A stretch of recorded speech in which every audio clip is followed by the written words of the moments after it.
And what I'd like to do first is just go around, do introductions, and like people back there to introduce. We have 10 people online, and I'd like to ask them too, so we know who all's kind of here to participate. So Valerie, you want to start off? I'm Valerie Ballard, staff with Morrow County. Dave Sykes, Morrow County Commissioner. Tamara Mabbott, Morrow County Planning Director. Lisa Millstorp, Executive Director, Port of Morrow. Mark Patton, Chief Operations Officer, Port of Morrow. Matt Jensen, County Administrator, Morrow County. Debbie Rady, Boardman Foods. Neil Ferguson, 3 Mile Canyon Farms. Kelly Doherty, Port of Morrow Commissioner. Kevin Ennis, Morrow County Finance Director. Robin Kennedy, Public Health Director from Morrow County. Mary Grace, President Chamber. Jeff House, Morrow County Commissioner. Justin Green, Water for Eastern Oregon. Aaron Bumpus, City of Oregon. Brandon Hammond, City of Boardman. Okay, Joe, I guess, is that Joel at the top? Yes, or Yeah, could you? Joel Peterson, Morrow County or Port Commissioner. Okay, thanks. Nick, could you introduce yourself? I don't have a video. Nicholas Ducote Consulting. I'm the Morrow County's grant writer of record. Okay, Andrea?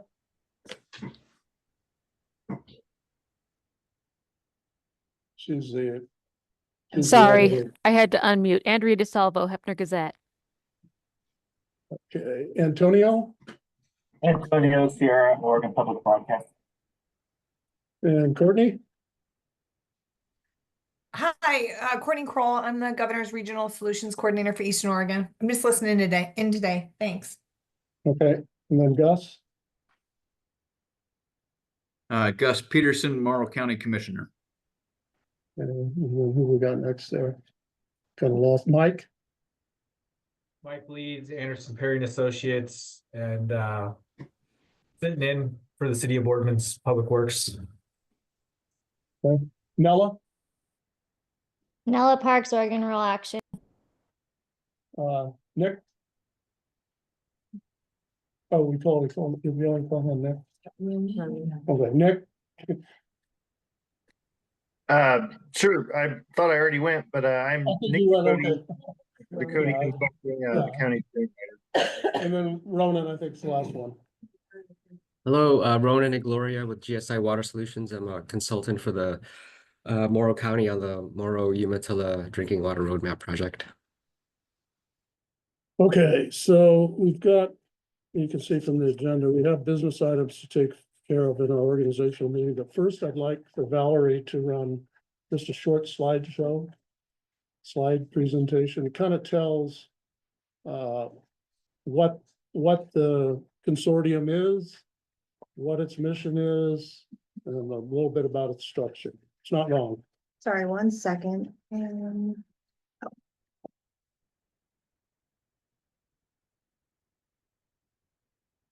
Okay, what is the Morrow County Clean Water Consortium? The Morrow County Clean Water Consortium is a separate entity created as a partnership between the Port of Morrow and Morrow County. The consortium mission: promote access to safe drinking water throughout unincorporated areas in Morrow County by funding, developing, and building projects to provide drinking water to residents affected by nitrate contamination. And that's directly from the intergovernmental agreement signed by both the port and the county. That's the mission statement. The consortium structure, it's governed by the board of directors consisting of 2 members from the port and 2 members from Morrow County. The port members are Lisa Middlesdorf and Kelly Doherty. The county members are David Sykes and Tamara Mabbott. Day-to-day business will be conducted by an appointed managing director. Advisory members, this comes from our bylaws, appointed for their knowledge and direct experience in the consortium's mission, will provide non-binding strategic advice to the board. Sources of financing. Major financing for clean water infrastructure projects are projected to come from private, state, and federal grants. There has been some operational expenses funded initially from the local government sources to get us going. And the consortium's ultimate goal is narrowly defined I believe, is to plan, finance, and build. I've been calling it pipe in the ground. Clean drinking water infrastructure in the Morrow County, Guama area. Okay. So that kind of gives everybody a rundown on what it is and what the mission is, so. With that, we'll start in on, we're gonna have I hope to have a question and answer session at the end of the meeting. So if anybody has any questions or comments, we can take those, if you hold those, and then we'll have a session at the end to talk about that. So we're gonna start our business part now, election of officers. And you'll see from the packet that you have, the board members and some of the others. The packet is made up of suggested, well, it says what the issue is, and then a brief description, and then it has suggested actions. So on this one, we need to elect officers. This all comes from the IGA and a mixture of all the documents that govern us, our bylaws. So first thing up, we have to motion to elect a chairman. Anybody have any ideas or motions about that? I would like to propose to have Dave Sykes be the chair. You hear a second? I'll second that. They moved and seconded, all in favor? Aye. Aye. All opposed, same sign, motion carried. Okay, so our next up is a vice chair. Anybody have any thoughts on that? Would you do that, Lisa? Yes. Okay.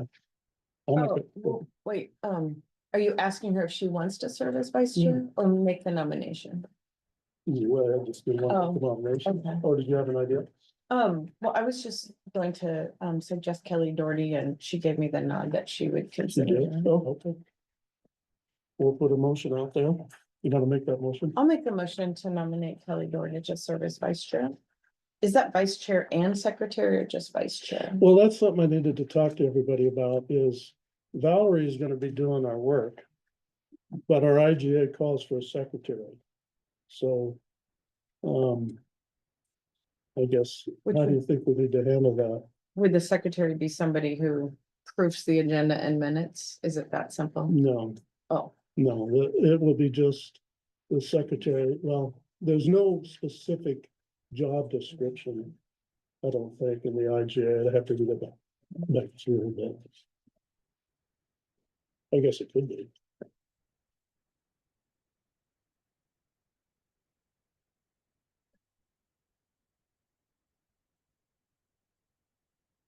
Hey, David, this for everybody. Legally, you can separate that. But according to Oregon, business and creating an entity, which you guys are, there can be a vice chair, needs to be, or vice president and a secretary, or you can put them the same. That person, that board member is responsible, but you can still have a staff member do it. Okay, well, let's go first Put with it as state. let's vote on that. Let's have a motion just for the vice president first, vice chair. And then we'll go with the secretary, okay? Is there a motion to, I made that motion. to Okay. nominate do I hear a Kelly. second? Second. Okay, it's been moved and seconded to appoint Kelly Doherty as the vice chair. All in favor? Aye. Aye. All opposed, same sign, motion carried. Okay, so. The secretary is, like I said, Valerie's gonna be doing the minutes and setting up the meetings. So it's more, just a position that's required, so. Would you do that? Oh, sure. Okay, I'll make a motion. Tim. Well, we spread I've been it. promoted. Spread it around. Okay, yeah. Okay. I'll make a motion, Tamara, be appointed secretary. There a second? Second. Okay, moved and seconded, all in favor? Aye. Aye, all opposed, motion carried. Okay, next up is appoint a managing director. As you can see from the packet. Matt Jensen, the county's administrator, has agreed to do that job. It's not a paid position. He knows that though. He knew that going in, so can't, we have a manager director agreement in the packet. So anybody would like to make a motion to appoint that as the managing director? I'll make a motion to appoint Matt as the managing director. Was Okay. that a nod? Would you authorize the chair to sign it? Do we need to vote on that I think we, Kelly was gonna say. To appoint the managing director, should we take a vote on No, I just wanted to see if you would, it was part of that motion is authorize the chair to sign the agreement. that? Perfect, yeah. So just to clarify, I'll make the motion to appoint Matt Jensen as the managing director of services and to have chair of the Water Consortium, Dave Sykes, sign the agreement. Okay, we hear a second on that. I seconded it. Okay, and then moved and seconded, all in favor? Aye. Aye. All opposed, motion carried. Okay, so next up, we want to name our legal counsel. In the packet, you will see a description. I've been working with her as she's CREZ 2 and 3 legal, and I'm the interim manager of the CREZ. I've been working with her. She does a good job. I explained to her what we do. You can see from the letter that she is open to do it, so I think she'd be good myself, and so. I don't know. You entertain a motion to do that or have some, well, have a motion first, and if there's discussion, we can have discussion. I'll make a motion to hire Eileen Aiken's firm for legal services. Okay, do I hear a second?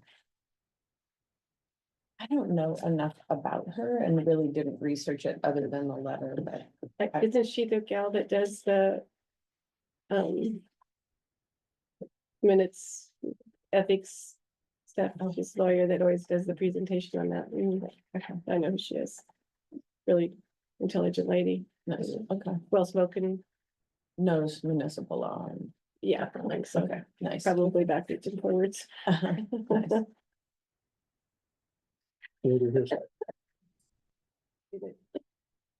that include having the chair sign the agreement? I hope. Yes. We moved in second to accept her as a legal representative and have the chair sign the agreement. Any further discussion? All in favor? Aye. All opposed? Motion carried. Okay, next up is our fiscal agent. Our county fiscal manager, Kevin, has agreed to do that. He would handle, he's very good. He would handle all the grants and, the procurement, the distribution and the accounting of all the grants we are looking to be looking for. So, excuse me. So, we don't have an agreement between the consortium and the county on the fiscal agent. So, because we didn't have a legal person, so we'd like the suggested motion is to have the manager, you have the manager or the chair have the legal, have her draw up the agreement. Does that sound okay to everybody? It'll be very straightforward, So are you looking for a motion tonight? Yeah, motion to, Okay. appoint, the county as a fiscal agent for the consortium and instruct the manager to draw, Focus Legal to have the agreement drawn up and signed.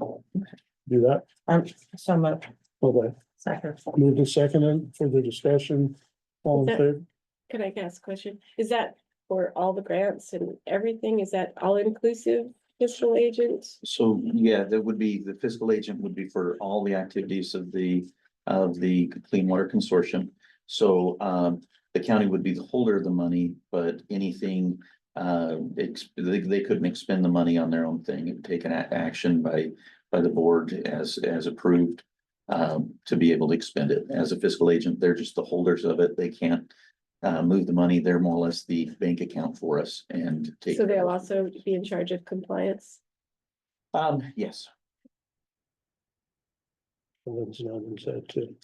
that's, It's a lot. That's a I just wanted to make sure it was Morrow County named and not Kevin himself, so. Alright, Oh. the motion's good. So the motion did Yes. say county, okay. Morrow County is the fiscal agent. He might have been shaking his head. I don't know if it was saying Kevin himself. I couldn't quite see it. Yeah. Okay, did move to second and for the discussion, all in favor? Aye. All Aye. opposed? Motion carried. Okay, then we need to set the spending limit for the managing director for him to carry out the business of the consortium. Is it put in there in the suggested, in the packet? Matt has 150,000 with the county. That works out pretty good. Anything over that, you would have to bring it to the board for approval. And according to the IGA, the board gets a financial statement from the fiscal agent every month. So you're gonna see everything that's going on. So do you have a motion to accept his spending limit of 150? Do we need a formal procurement policy? How will that? So one of the things, while the ordinance that was passed by the Port of Morrow and the Port of or the Morrow County included a sample set of bylaws, that's something that we would need to adopt within 90 days of this meeting. So at our next meeting, I'll have the bylaws set up. If we were to authorize this amount, we could include that plus reference to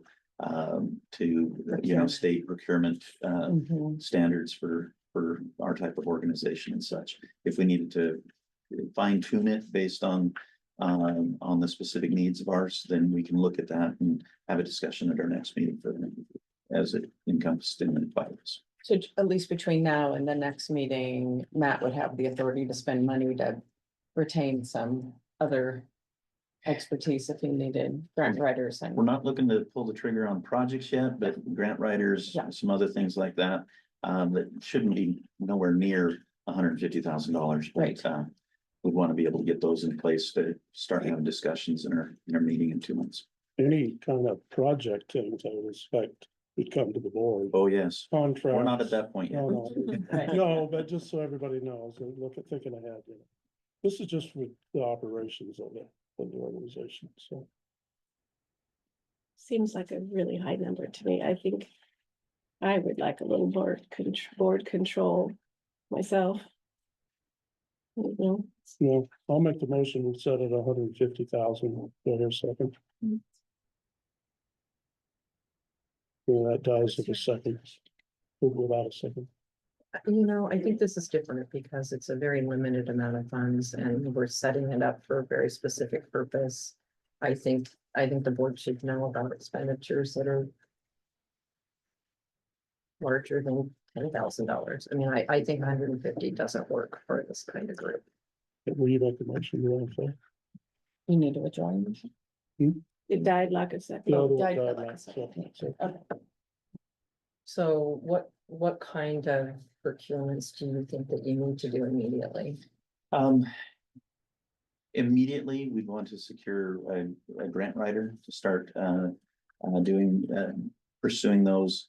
Our first project that we're looking at, of course, the county has already started work on the West Glen consideration through some grants through Business Oregon. We're probably looking to transition that project into the Clean Water Consortium. That's going to be a couple months down the road, so I don't see that we'd need to make any expenditures on that. So it's mainly the grant writer and that before the next meeting that we'd be looking at. And I would say, $20,000 would be probably a good threshold to be able to negotiate those and make sure we take care of any kind of purchases underneath that. I agree with the size of this organization. 150 might seem a little bit big since our budget right now is about $1 million. So that's 15%, but And as we get established with some grants and projects underway, we might want to consider to raise that in the future. Okay, I will make a motion to set the spending limit for the managing director at $25,000. Or your second, I'll second that. and they moved in second, any further discussion? All in favor? Aye. Aye. All opposed? Motion carried. Okay, next up is advisory members and,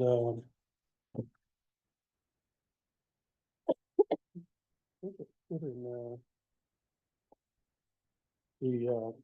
where it comes from the, bylaws. Yeah, well, it's, I put quoted from the IGA, I think it's from the bylaws, but anyway, it's still part of our operating, backbone here. So you can see what that says. Board members may also elect to form an advisory board made up of up to 5 independent members who are external advisors appointed for their knowledge and direct experiences in the consortium's mission. The advisory board members will provide non-binding strategic advice to the board. So if any of the board members have entities or that they would like to see on this advisory board, I'd like taking one at a time, so if any of you have any, you can entertain a motion to take one. Chair, if I could recommend, two of the entities that we'd be looking to work with, particularly when it's around the city limits, is the city of Boardman and the city of Berrigan. I would ask the board to consider, having them have a representation on an advisory board. Particularly just as we look at projects like West Glen that might hook into the city of Boardman's municipal water system as an option, just to have them involved on that advisory committee might is a recommendation that I would make. Okay, we can always add more later, so. We could group those two together, I guess. We'll try it. Do I hear a motion to appoint a representative from the city of Boardman and the city of Berrigan to the advisory committee? I will make that motion. I'll second that. And then I think the city can decide who they want to serve in that role. Is that good with you guys, cities back there? Okay. Okay, then moved and second. Any further discussion? All in favor? Aye. Aye. Aye. All opposed, motion carried. Okay. Now we'll go into, okay, that concludes our setup business. And now we have some, where are we going type of business we want to take care of. Can you back up a minute? Are we up to 5? Are we only doing 2 on the advisory committee? At this time, I'd like to put in to make sure that we include community members in the advisory board. That was something that the court discussed, and it was important to the court that those people were represented and had a voice. Where we didn't put them onto the commission itself, we came to agreement that it looked like, that would be their voice, would be in the advisory position. I don't have anybody name to throw out right now, but I do think it's very important that they're linked in. To have like at least one, maybe 2. At maybe least 3. one, maybe 2. So all at large, but ideally representing different neighborhoods. Yeah. Boardman, maybe Berrigan. Okay, you don't have any names, right? I don't have a name Okay. to throw out. Like I said, we can add to one later, so. Aaron might be able to have Okay. one. Could you, as board members, as you're looking, can't think of the name, the water group that's here, H2O. I think so. Somebody from that group, the advisory, to the consortium, I'd recommend that, because they represent local people, businesses, and they're broad across the north part of the county. Okay, I'll make the motion. We add H2O to the advisory. We'll hear second. Second. Been moved and seconded. Any further discussion? All in favor? Aye. Aye. All opposed? Motion carried. Can we do the same to reserve 1 or 2 spots for as at-large community members? Well, I would rather just, I mean, you can add up to, you got 3 more to add. I would just say bring it back to the board when we have a meeting. We got 2 more to add. Huh? It's up to 5. We have 3 Yeah, currently. so we got 2 more to add. Mhm. So I would just, next meeting, if you want, if you have somebody in mind, that way we know specifically who we're talking about rather than just at large.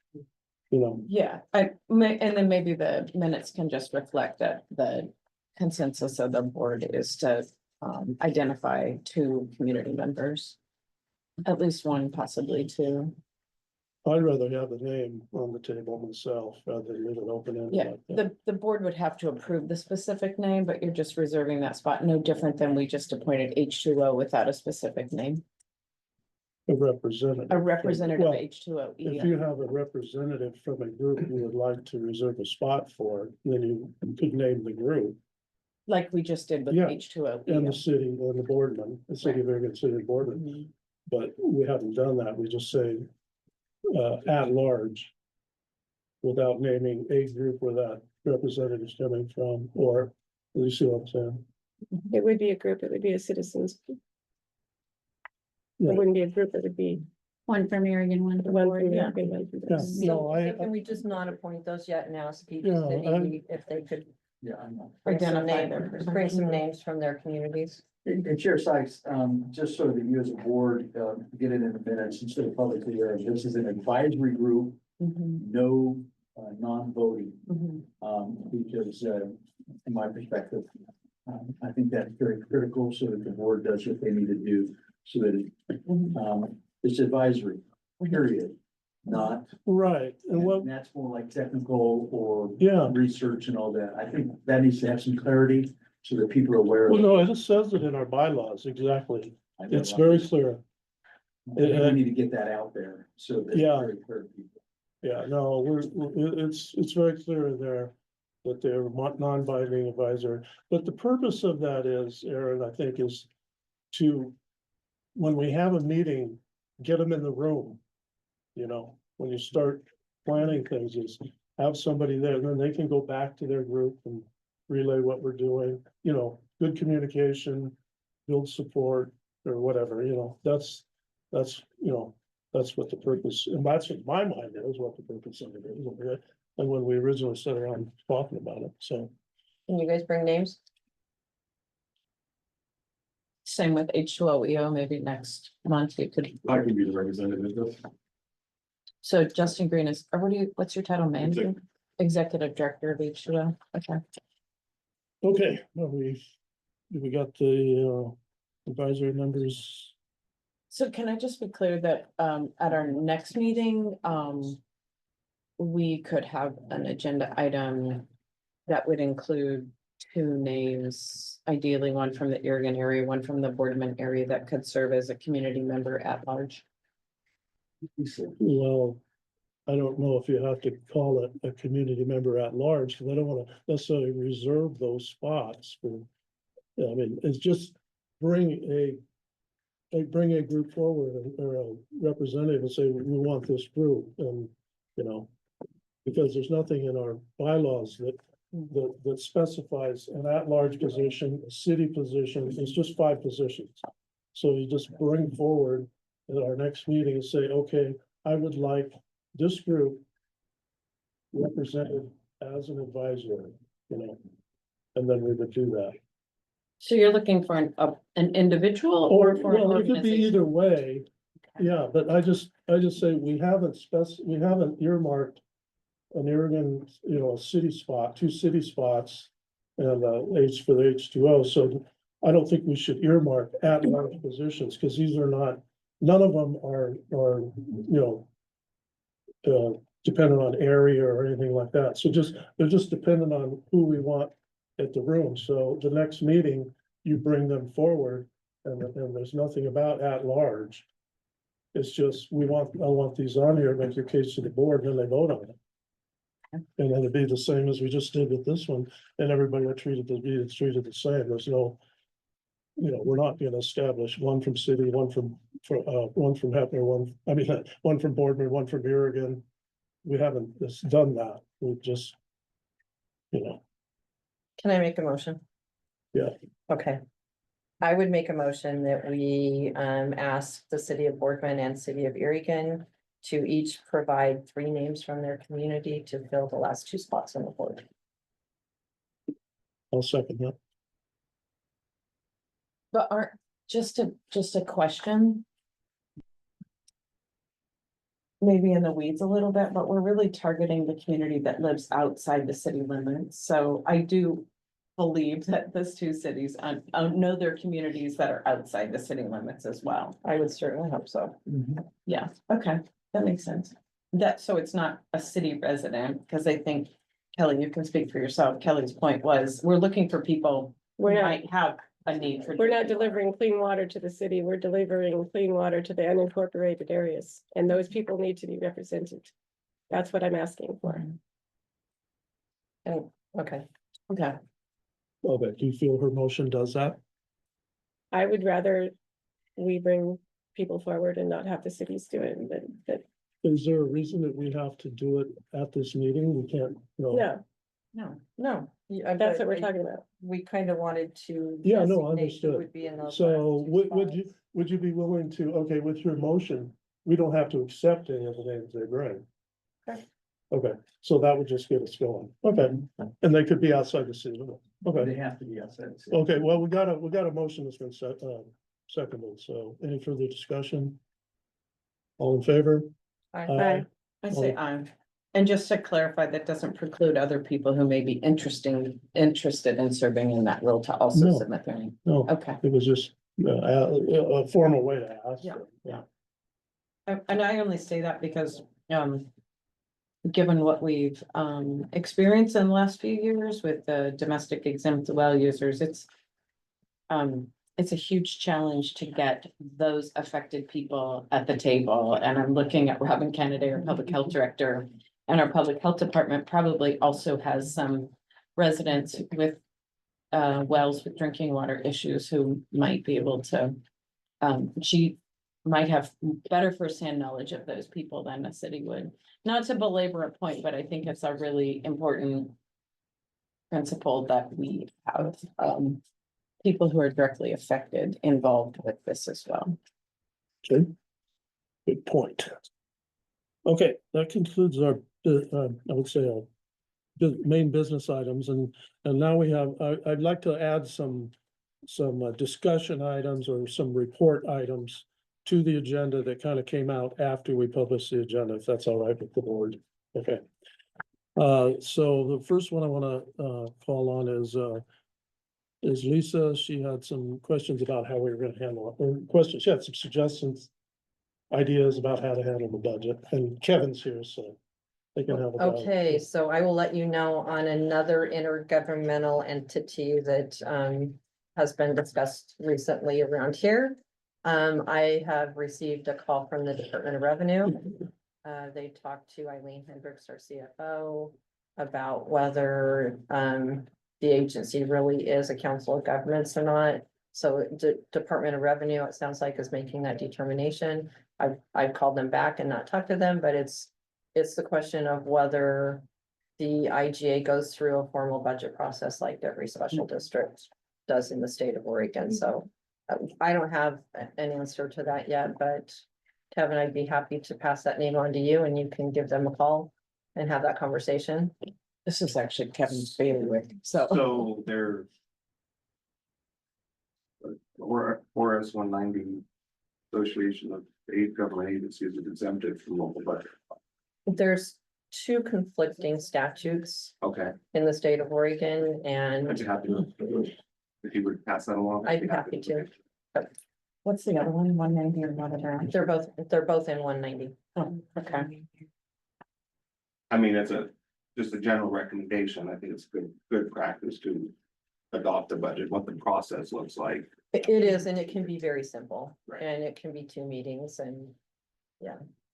I think it's well worth the time spent. Transparency is important. So Kevin, could you, while we got you here, could you kind of give just a brief overview of how our budgeting process is going to work, and what are we on a fiscal year, or June to June or whatever. Could you kind of give the fiscal structure that we're under? Could you?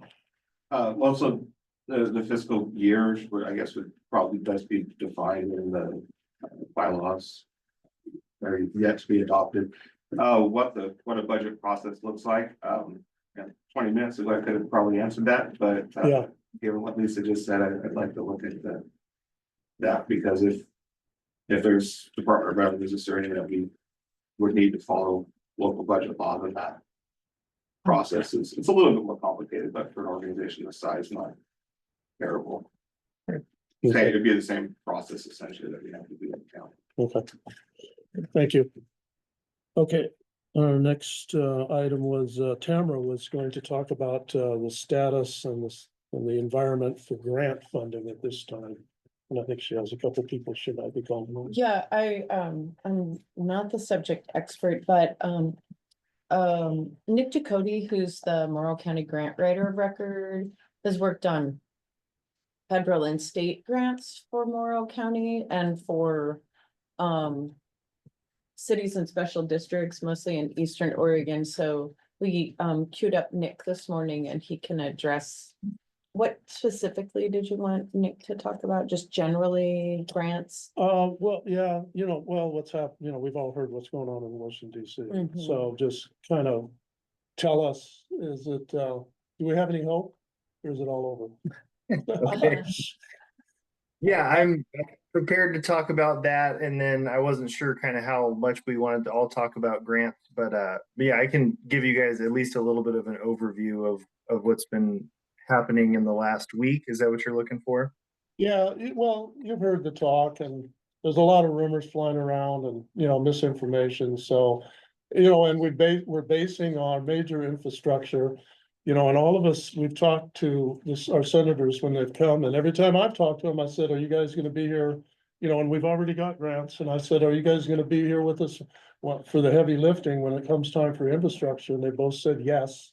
So do you think that's a valid statement now, or? Sure, well, That there will be funding available for these large scale and maybe some small scale infrastructure projects? I think infrastructure funding is going to be one of the last things, that gets cut. But there's a couple potential risks and issues, and I'll kind of give a little bit of a background. With what happened last week, that was a general pause or freeze as a result of that Office of Management Budget memo.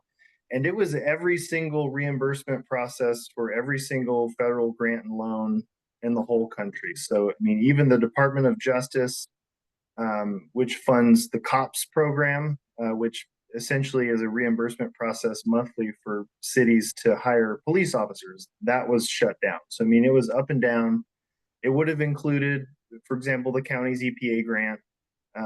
The system that the county uses to log into and request money would have been locked up. That pause only lasted for like 24 hours. It actually didn't even take effect because a court put a restraining order on it. And then there's been another restraining order on it. And the OMB rescinded the memo that froze everything. So everything's running again. Everything did stop for a day last week. But it's for now back to business as usual.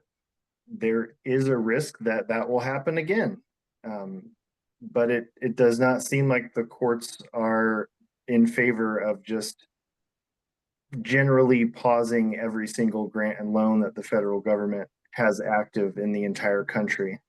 So that, I hope it doesn't happen again. It was a pretty stressful few days for me. And I know a lot of other people. Yeah.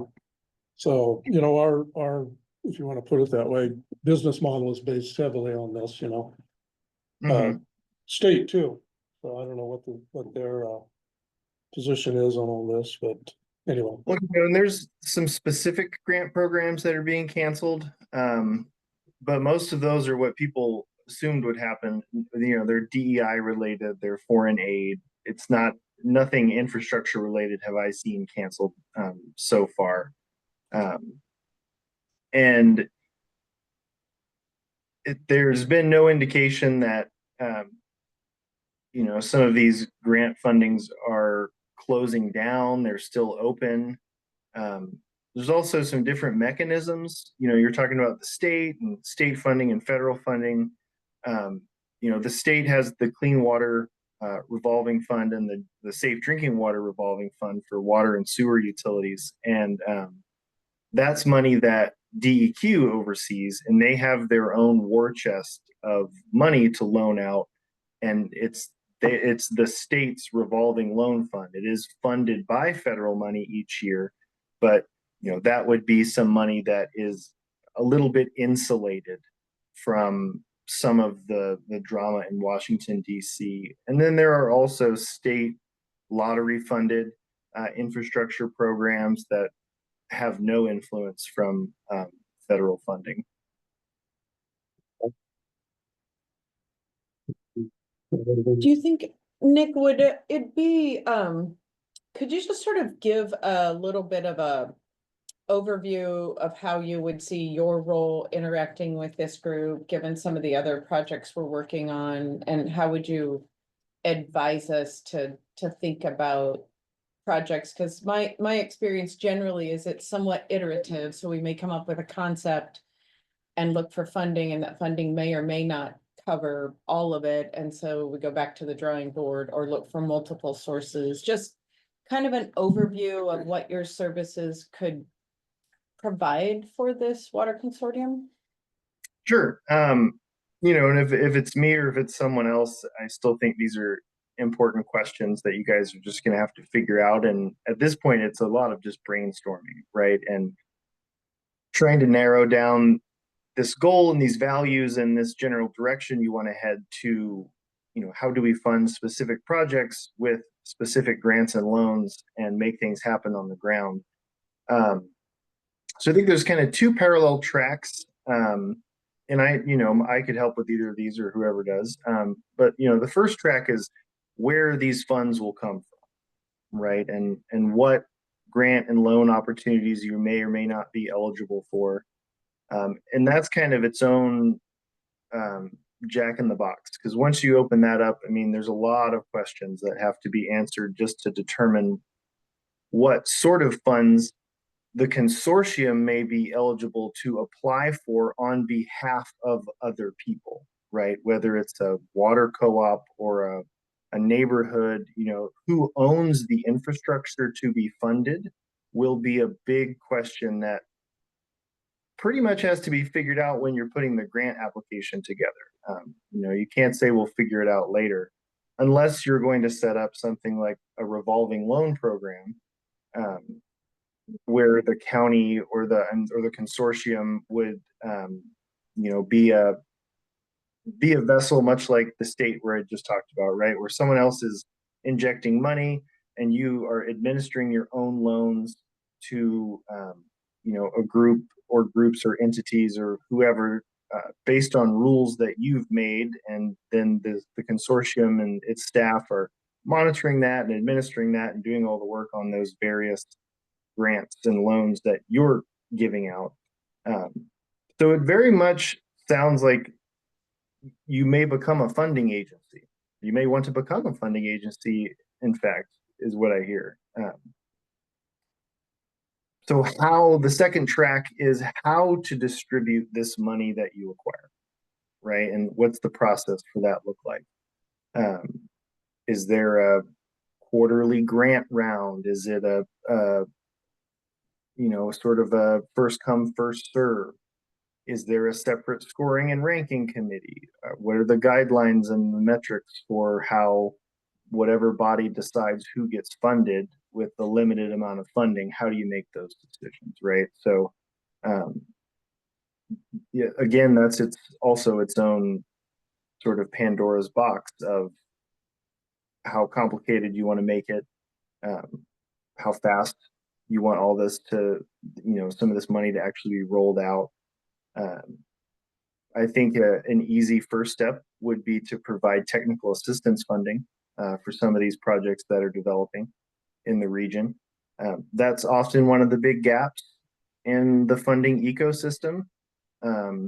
is sort of the pre-planning, developing and getting all of these projects off the ground, helping out whether, maybe there's a co-op that, or some people that are interested in starting a co-op and providing them some funds to help generate capacity on the ground for folks to own, operate, and maintain their own water infrastructure that gets constructed through the consortium. So, I mean, there's so many things. We could probably spend a good 2 hours on the full picture of some different questions and directions that the consortium wants to go, as far as where to get funds from, how much, how to distribute them, and what to apply for based on what can be funded.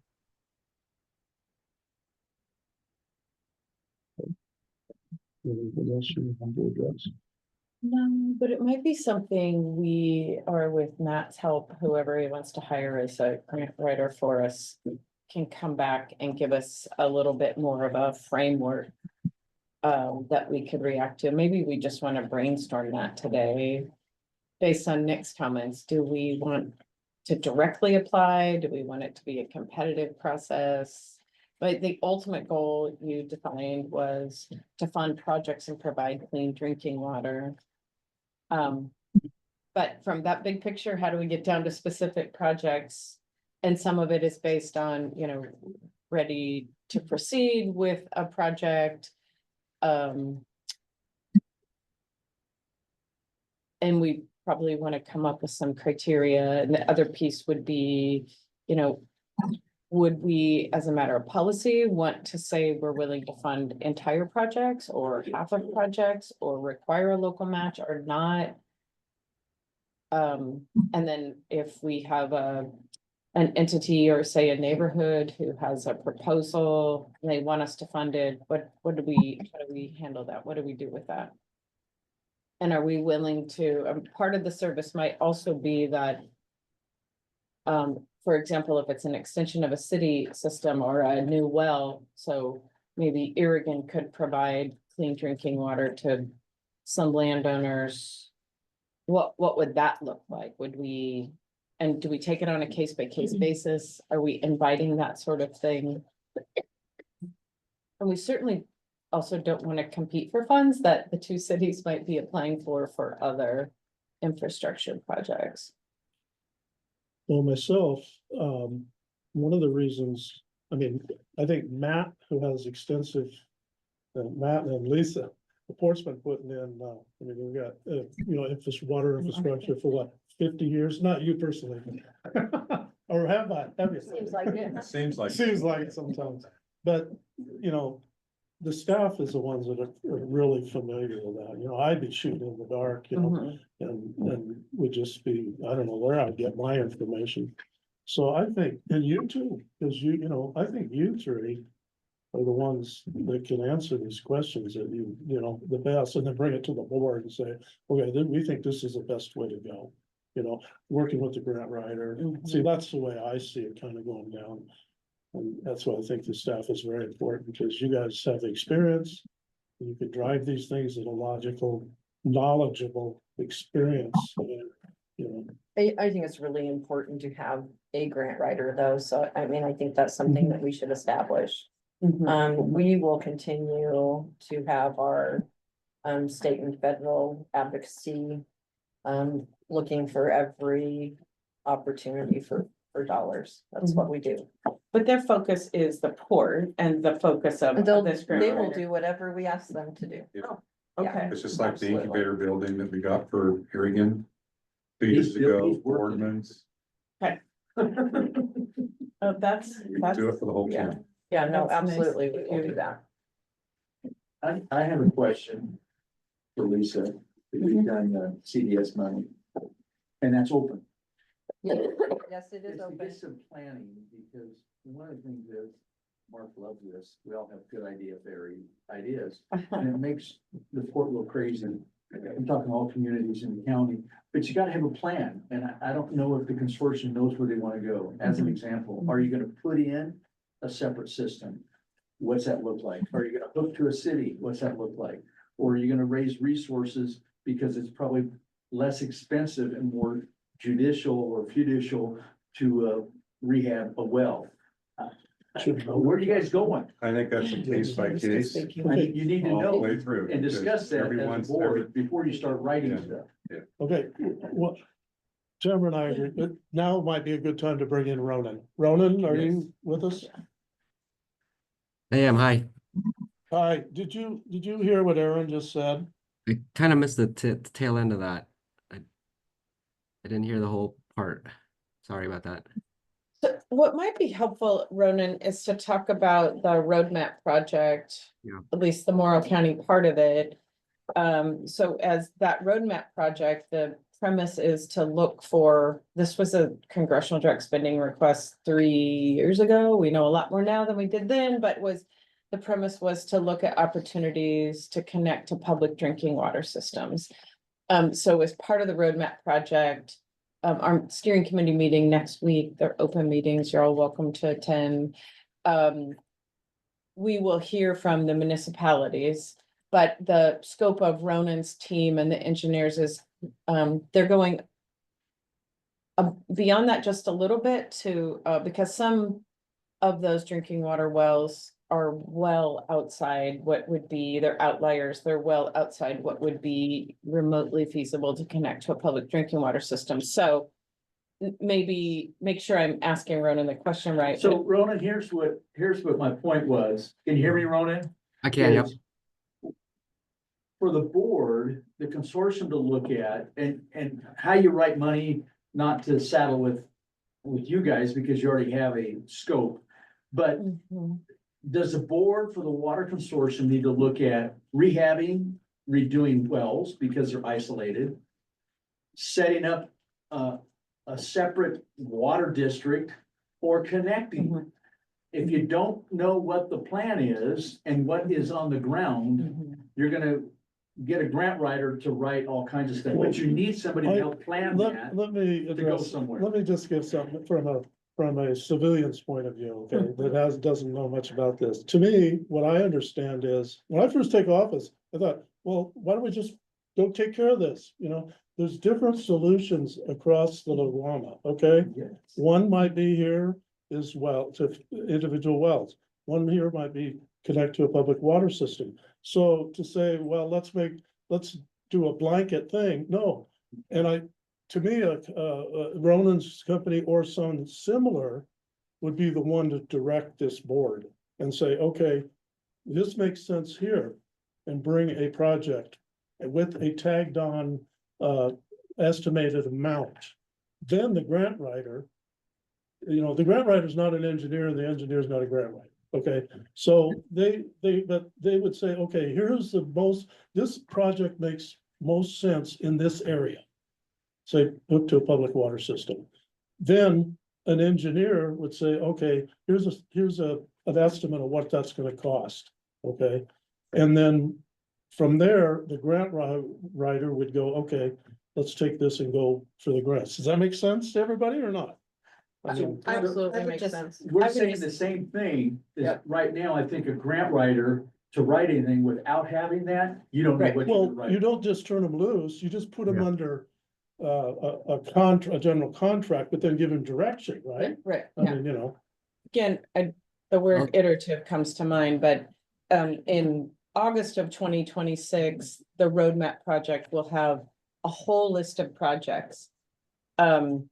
And I think there are some projects in Morrow County that we could pursue funding for prior to that time, like West Glen. The board has made that a priority. The only missing piece is, it's not just a matter of saying, here's the solution and go find the money. We got to put the people in the neighborhood. We don't want to be looking for funding or designing projects without those landowners.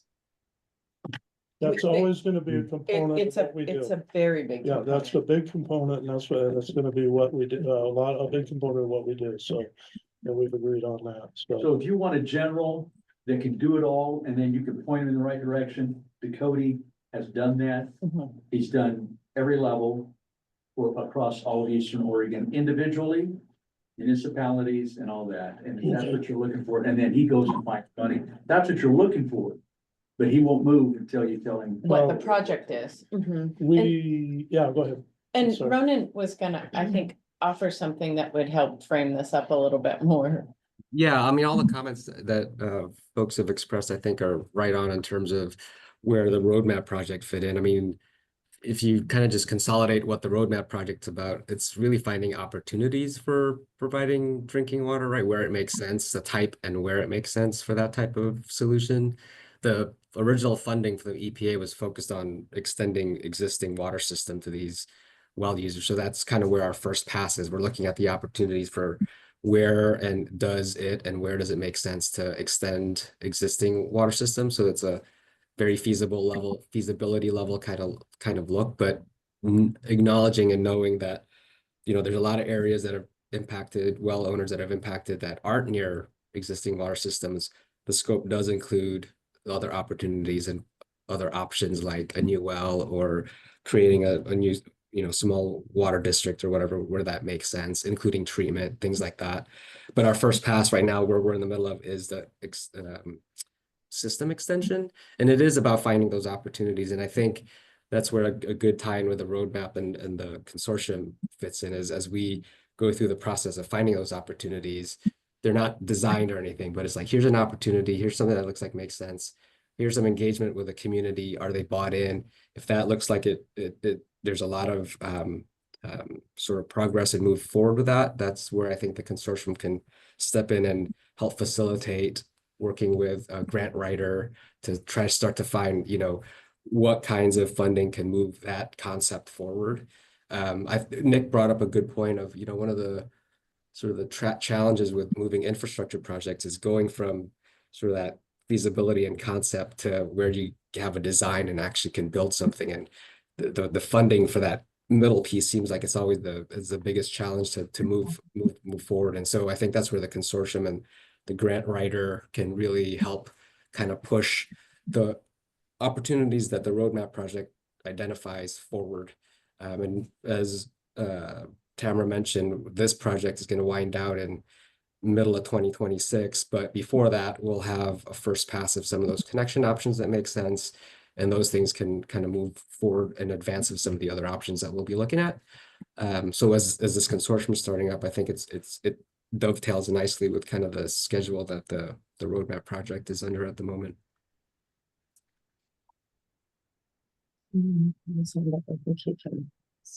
Yes, Nick.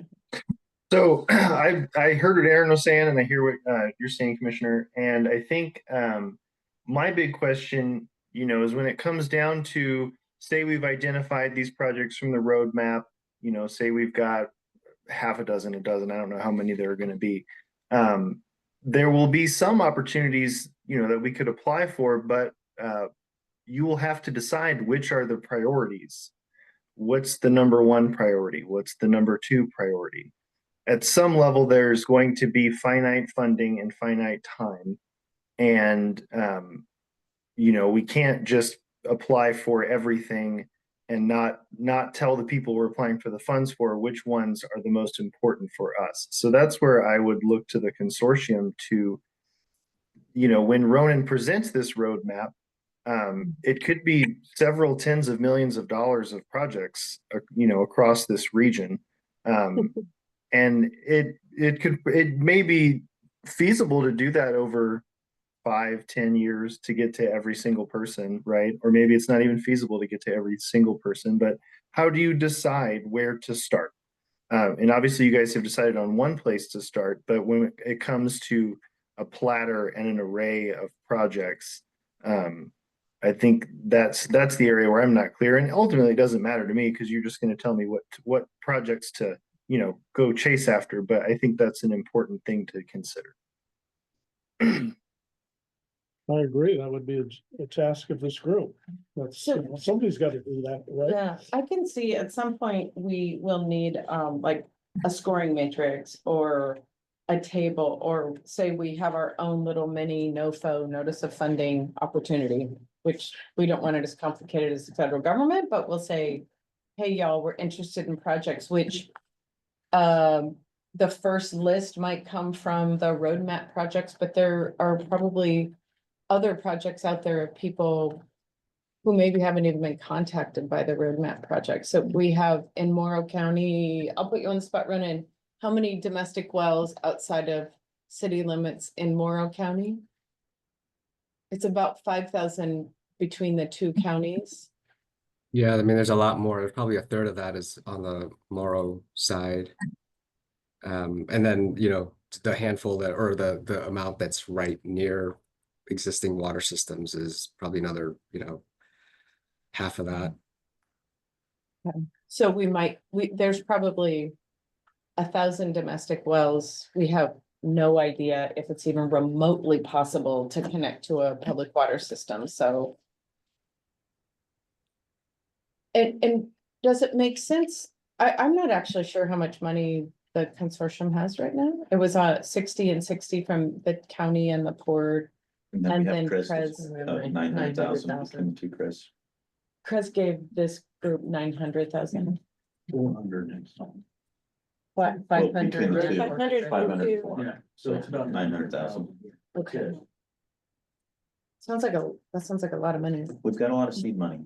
And just as we look at it, I mean, there's a lot of different approaches for this. I mean, we need to anticipate working with GSI's study on this. But there's, you know, as we take this next step and as we contract a grant writer, we'll be digesting some of these options and bringing it back to this body and saying, here's these things, here's the likelihood.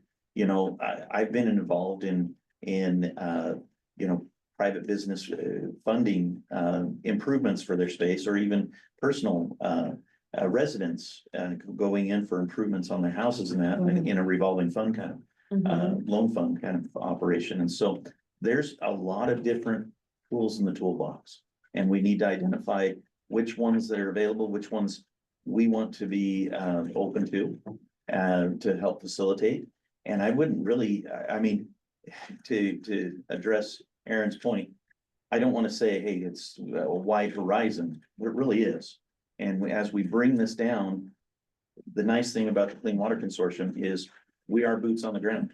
That's our priority. We're finally going to bring all these reports on the shelf and actually start making it available to our residents, and hopefully bringing funding options to help solve this issue, at least that medium issue of, you know, taking away the necessity of delivering water bottles to residents.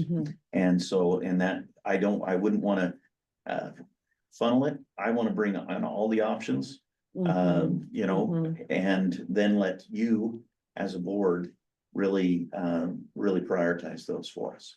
And part of that's with working with GSI on that. Some of those we can start getting some action before and looking at options, at least to apply for those funds. So then we can put those options in available to the public. Can I interject? Are we allowed to talk? Yeah, well, as you're looking at the community and, you know, the advisory board, and you're talking about different solutions for different people in different regions, I think that would be one thing that you'd really want to push out publicly and get input from your advisory committee. That would be a task for them, if you will, to reach out into the network that they have, because it is complex and there's a lot of different possible solutions. And you were talking about your experiences, and I just, you know, the Umatilla Electric Co-op, for an example, has lots of different things that they do for people at all different levels of income and thing for energy. And if you kind of talk to them maybe about their model, there might be some advice there too. And you asked what, I mean, one of the options we'll be looking at is just publicity.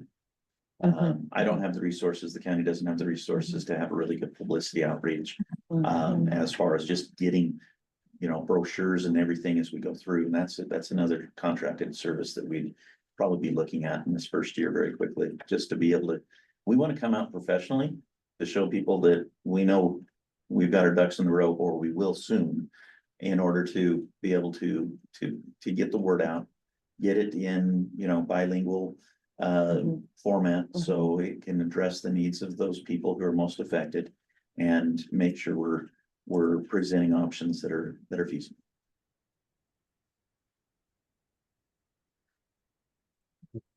So how do we get to that step where we communicate? What's the what? Like, what is it we're Well, communicating to the public? I don't have an answer for you in this organizing meeting, but it's a discussion that I'm really looking to flesh out in the Same. next 2 or 3 meetings. Yeah, yeah. No. That's what I kind of envision myself is, you know, gotta start somewhere and then get people start thinking. We're the consortium. We're here to help. Yeah. Then what? Well, you know, you can't do everything at one time. Yeah, You know, one bite at a you time. rolled stuff out before, you know, everybody wants all the answers the very first time. And you don't know what you don't know, you know, Mhm. but as you move forward, we know what our mission is, we know what our goal is, you know. And so when we're all focused on that, then you have to start, it's not gonna be easy, you know, you have to start working, putting the pieces together. But you can't answer everybody's question all of the first go round, you know, because you just don't know, you know.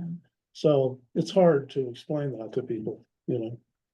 But it's just the nature of the doing a big project, you know, or multiple projects is. But people need to know our goal is righteous, you know? Clean water, clean drinking water for them on a permanent basis, you know? Yeah. You know, what's better than that, you know? And we all agree on that, it's in our For mission, sure. so, you know. That's my thought on that. Sheriff, I could just add, while we will need to do some feasibility study on certain options, that's not what we're here to do. We're here to bring solutions. And not to demean other work that's been done. But I appreciate the Portland County being willing to step up and say, let's invest some money in solutions and help the people who are impacted by this. So.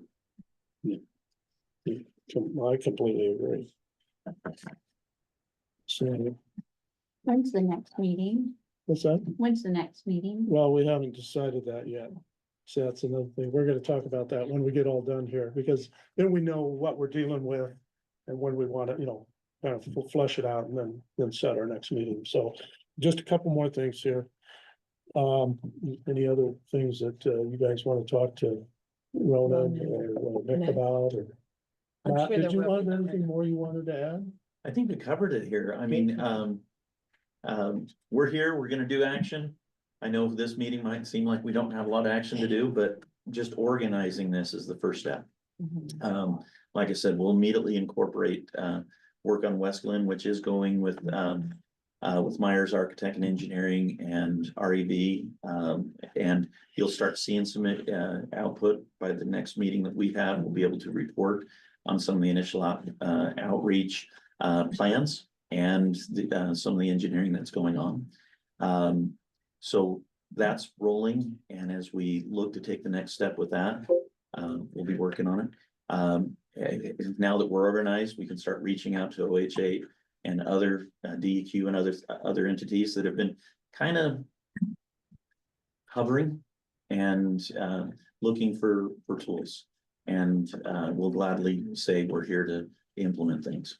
And so as we reach out and get grants and communications, we're looking to bring the combined powers of local and state and hopefully national governments to address this issue.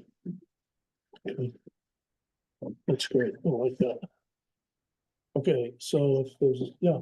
I guess in the meantime, can we have Nick start working on those congressionally just direct spending opportunities We could, and the NOFOs? he has a proposal before this group now, I mean, right, Tamara? No, we have, A proposed We- contract? No, okay. well, a couple things. If Lisa's asking about a congressional direct spending request, is it, you said it's open right now? It's open right now?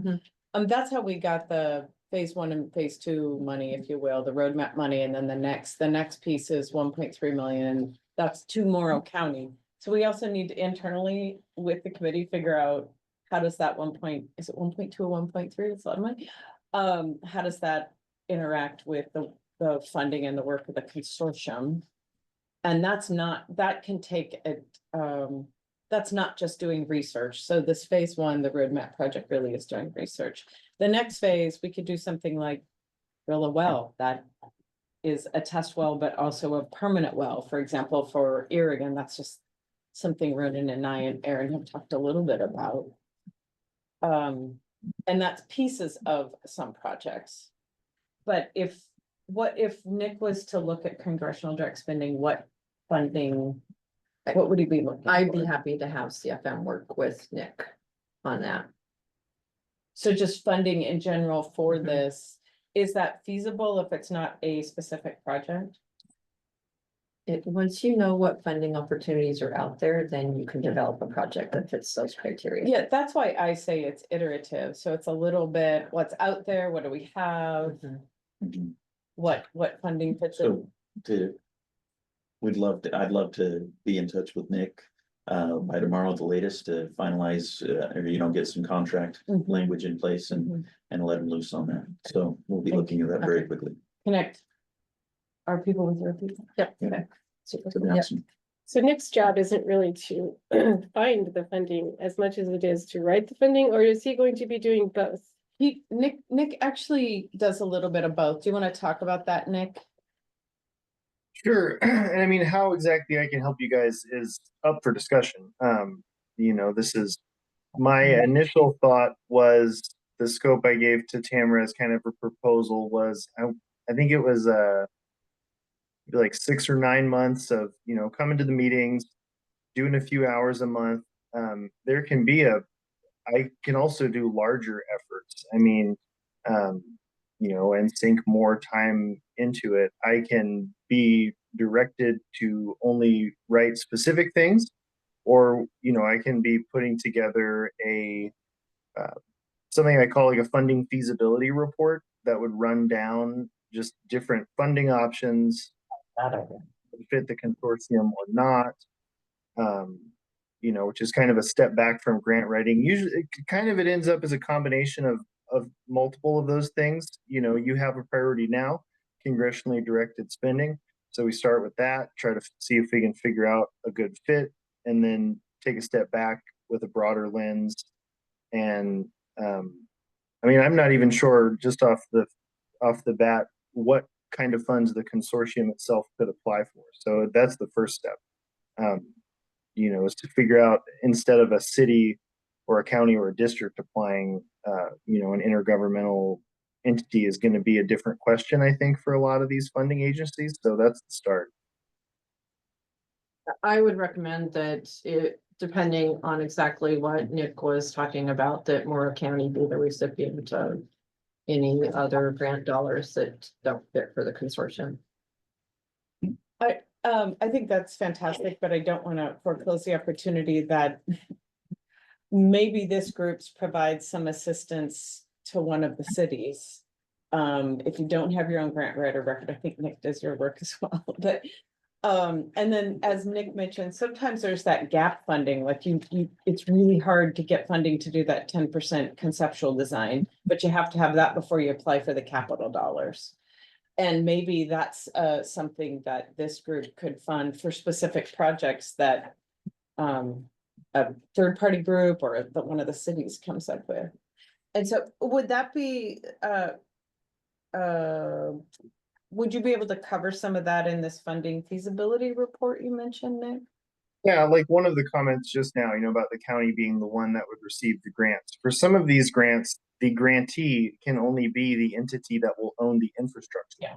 So unless the county is going to own these water systems that they'll be building with these grant funds, some things will or won't be eligible. So there's just a lot of different layers you have to piece together of who can apply, who needs to own the thing that is built, who will maintain it after it's built, those kind of things. And I would not think that we would be the owner of infrastructure. The consortium itself. Yeah, that makes sense. Yeah. Yeah.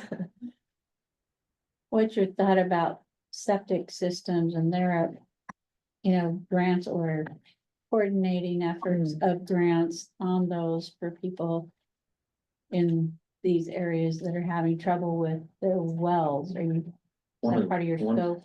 Well, this consortium, my understanding is specifically for clean drinking water for that. Mhm. The septic does have, you know, a known impact on those items. And working through that, I think should be part of the consideration. But it might be a little bit lower priority as we look at it.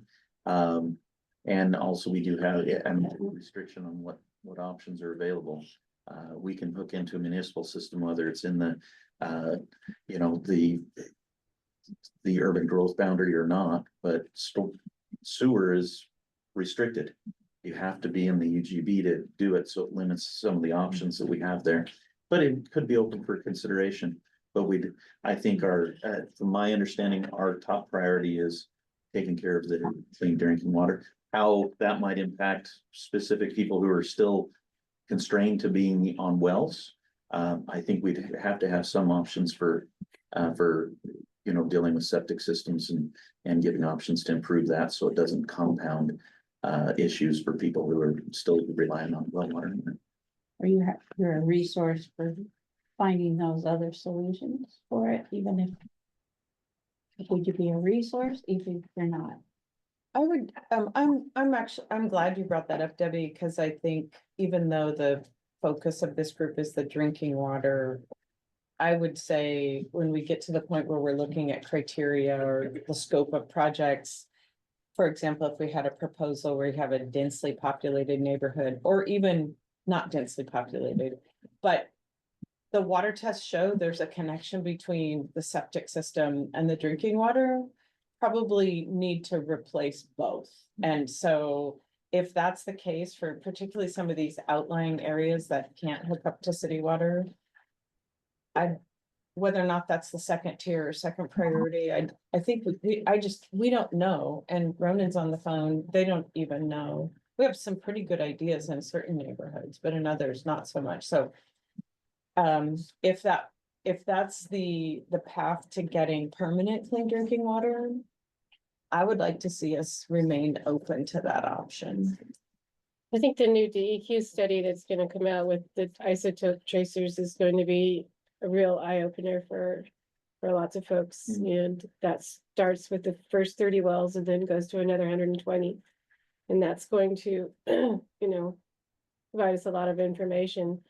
And, you know, our testing, we're only testing for nitrates currently. And we probably, you know, from the statistics that came in beforehand, E. coli and those things weren't showing up in, you know, one or two and hundreds of samples. So when is this, what's the schedule for the synoptic? That's what they call the synoptic. That's the 120. Yeah, I know they're starting with the first 30 and then moving to the 120 after that. And that's every 5 years. Is that what the Guaming used to do? 5 years? No, they test the 30 wells every year. But the bigger. But that's just, this isn't new. This is something that brand new. That's not the original well sample. Yeah. Okay. They're doing great yeoman work and it's a great project. So just one step at a time. It's expensive. I'm sure 120 wells is pretty expensive. In the Oregon Water Drinking ORD, Chris and The department. yeah, trying to think of the kid's name, just came and spoke to us the other day, and they're doing more tests, coming out and doing some wells, checking with the scope and casings, and actually pulling the wells completely out.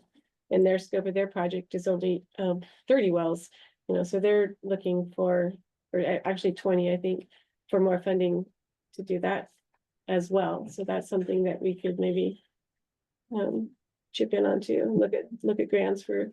I mean, they are a public agency, but they're short funded as well, and they can only do 20.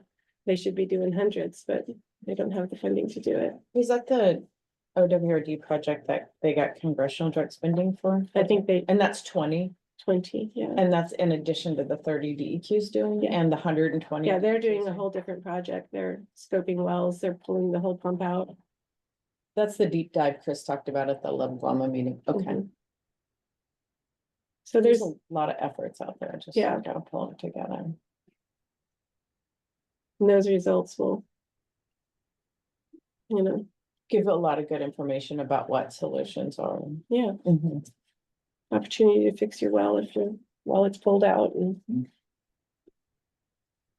Okay, I guess, might be a time now to ask anybody on Zoom and in the room if they have any questions.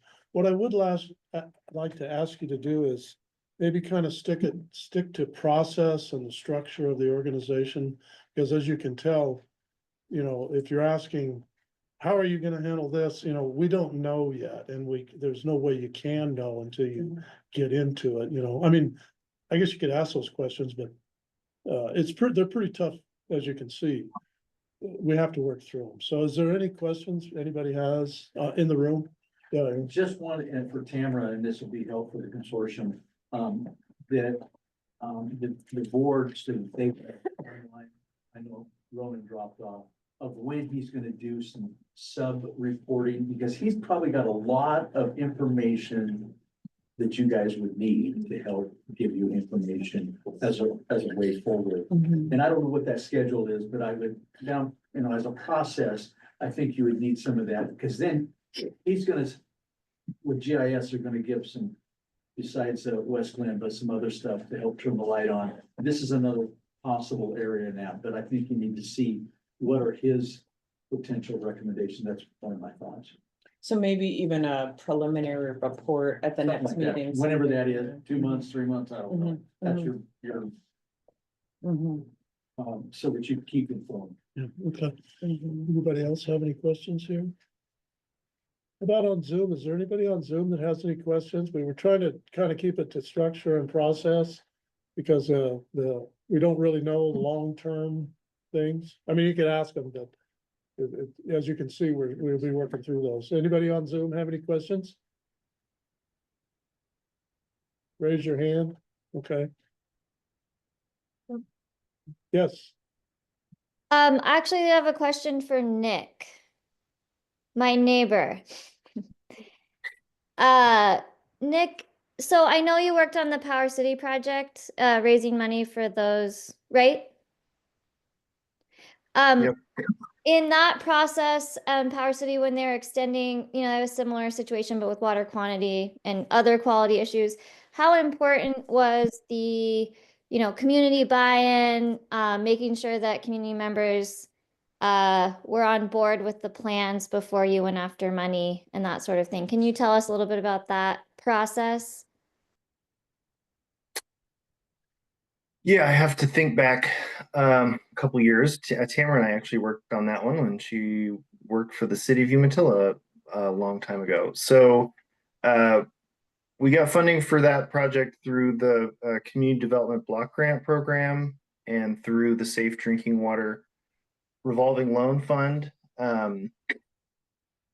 We had to put together a survey of the affected residents and collect some data on whether people were committed to connecting to the water and sewer utilities that were going to be extended to their residences. So, I mean, I think we got 80% positive, 90% positive feedback. So that wasn't an issue, but Block Grant was the ones, they wanted some assurance that if the infrastructure was installed, people would connect to it. So they accepted survey results in that instance. And also, part of that survey, what Nick, was the income survey to qualify for the CDBG. That was the first step, and then there was a follow-up survey before we were able to get construction funding specifically about, and we had to include Brownell community as well because we extended it over there, asking them, and it was water and sewer because it was a joint water and sewer extension project. But so there was 2 different surveys for that one. And I haven't around CDBG in quite a while, but is there a maximum you can have within an amount of time? Isn't it 2 per jurisdiction? I want to say. Isn't it 2 CDBGs per jurisdiction, Nick? Okay. You can get 2.5 million every 5 years after it's closed out, per utility. So 2.5 water, 2.5 sewer, and then community facilities, 1.5 million. But the total number of CDBG projects in any county, for example, can exceed 2? It depends on how long they've been open. You can only have one open if the one that's been open has been open for longer than like 12 months and you haven't drawn down 50% of funds. There's a whole bunch of criteria about how many you can have open. And I think you're allowed to have, for example, like an extra housing rehab one open. So it's complicated. Kevin's gonna have a great time with that. So then would we be in competition with cities for those grants as well? Is that what you're going? I don't know that the consortium would be an eligible applicant for a bulk grant. I think it'd be a city. for- Just Yeah. something else. Unless there's, City, county, especially if we Special created an district. improvement district. Yeah. and we do actually have some good materials on the special district that Greg Vogel before he. Oh, yes. That he presented that to the Water Advisory Committee, just to get an idea of what that might look like. So that could apply to some neighborhoods. He really looked at the legal aspects of that, so that might be something. CGBs, and I think I remember his report. It's on the planning department, county planning department website. And for example, to qualify for block grant, whatever neighborhood the project would be in would need an income survey. So that would be the first step because this isn't within the discrete boundaries of a city or a county. So it would be a weird boundary and a weird universe you'd have to survey that and determine if the residents are over or under 51% low to moderate income. But that's just one funding source. Yep, that's one of the options.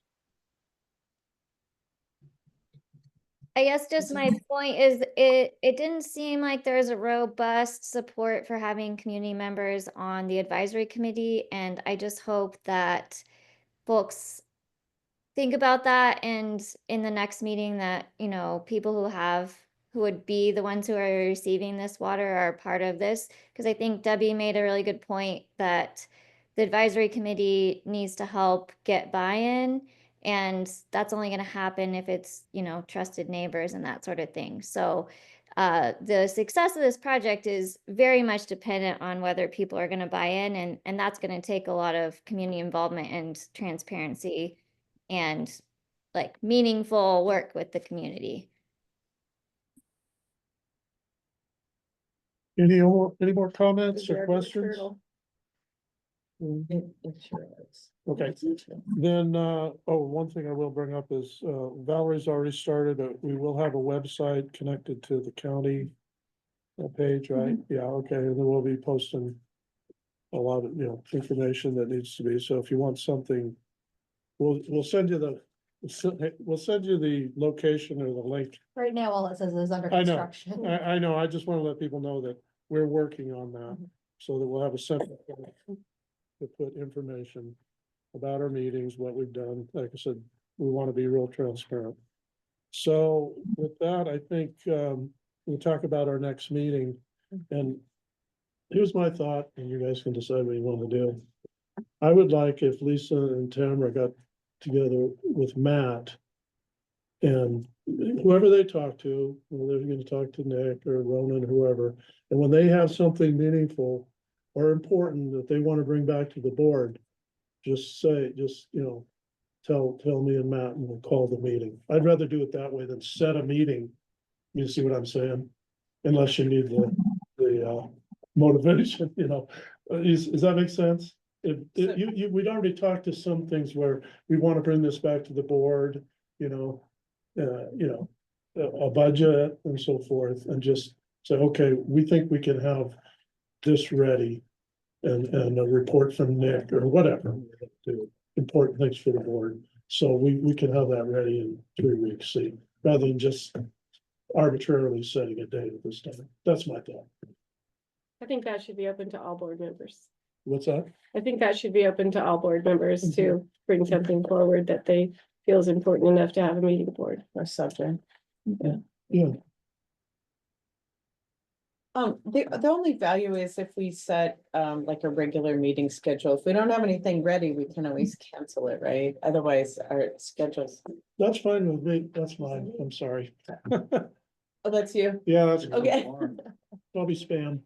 So, okay, yeah, I'm not hung up on that. I just was a way to throw something out there. We can set a date right now if you want. That's fine with me. I don't care either way. It's not. What do you think, Matt? Yeah, You gotta do the heavy lifting here. Two things for consideration is that, the CDS, window closes February 23rd. So we're on to ticking down, we've got less than 2.5 weeks, for that. And in the, proposed, bylaws, it says that we meet 6 times a year, so almost every other month is what's regular. I would say at a minimum. At least, Yes. at okay, least. I'm sorry, I didn't mean to interrupt Yes. you, but. I would, say, let's set something in April for us to aim at, and that's our regular meeting, but if we need to pull another meeting. After some discussion to consider any CDS applications, we can do that in the next 2 weeks and just reach out to the board in that way. Okay. And as much as I'd love to get on that, if we need to collect and make sure we got things in order, we might just have to pause for a little bit and catch it in the next cycle, so. But I'd be happy to reach out to Nick and Ronan and kind of discuss some options for this cycle for sure. Okay. So the next Tuesday, the first Tuesday in April would be April 1st.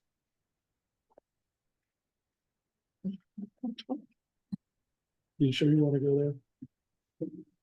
Um, That's fine. That's not superstitious. That's, Yeah. Friday the 13th. When Right. are your board meetings? What day of the month usually? Second Wednesday. Okay. So we have on the 12th, but I don't think we should pass a funding cycle. Okay. It's not what we would do. We get a project and get it in. I'd be happy to jump on that so we can. I mean. I can reach out to Nick and Ronan and kind of pull up a couple options that we can look at. I mean, even if we were just to target West Point, something that we've already got germinating here and say, hey, we're gonna ask for a lift on the eventual. I mean, we can throw out ballpark numbers on that, but make a request for it. It's even writing people, maybe CFM. CFM can talk with Matt and Nick. I'm happy to help with the West Wing too. That makes a lot of sense to me. Would we want to meet on the 18th then? February. I would say we get the working group together to talk about CDS. Okay. And then bring this group back together on the 18th is perfect, but yeah. I've got. And if it's for a neighborhood, we need some input from the neighborhood. Which we're getting. Depends on what the application's for.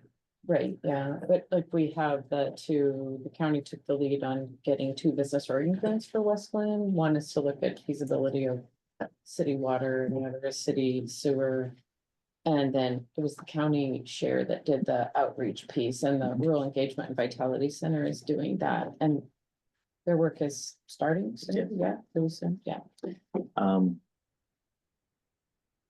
We can look at it and reconvene on the 18th to give a report on what could be submitted for CDS. Could we go to the 17th? Is it? Yeah. Okay. How about the 14th?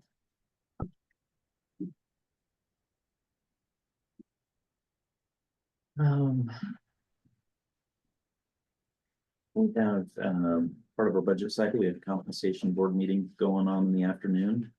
If we could do it in the morning or after 4 or so for this meeting. After 4 would work. That's fine. 4 o'clock on the 14th.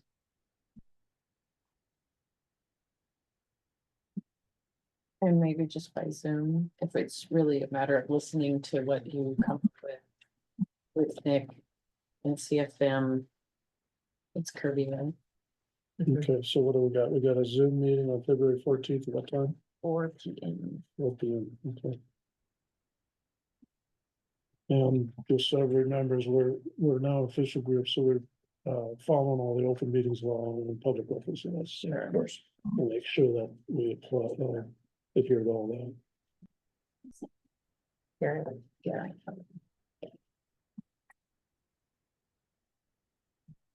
And I got a quick question for our city managers there. Originally, I had thought about Matt and I going to your city councils and giving a short presentation, maybe that slideshow, nothing long. Do you think would be okay? I'd like to kind of let people know who we are and what we're doing. Do you think that'd be good, or do you think, what do you think, Matt? Just get the word out, I think the more we let people know what we're doing, the better. Get your message out, Can you do a chamber with Tori? Yeah, chamber and BCDA, yeah. That was what I thought, yeah, let's go to all those. And is Irrigan Chamber, we haven't met in a long time. You know anything about Irrigan Chamber? They haven't had a lunch in a while. Or have they? I went to one not too long ago. That's because nobody wants to eat like that outside. They have trouble with the cook sometimes, and then Len Greer just passed. Yeah. And he was the president. If anybody else thinks of any group, in the La Guam area that, let us know, because I think that's important. Define what you're doing before somebody else does. Okay. Any other business anybody has? With that, we'll call the meeting adjourned. Thank you all. And then we'll see you here on the 4th. Well, probably Zoom meeting on the 14th at 4 p.m. Okay. Thank you.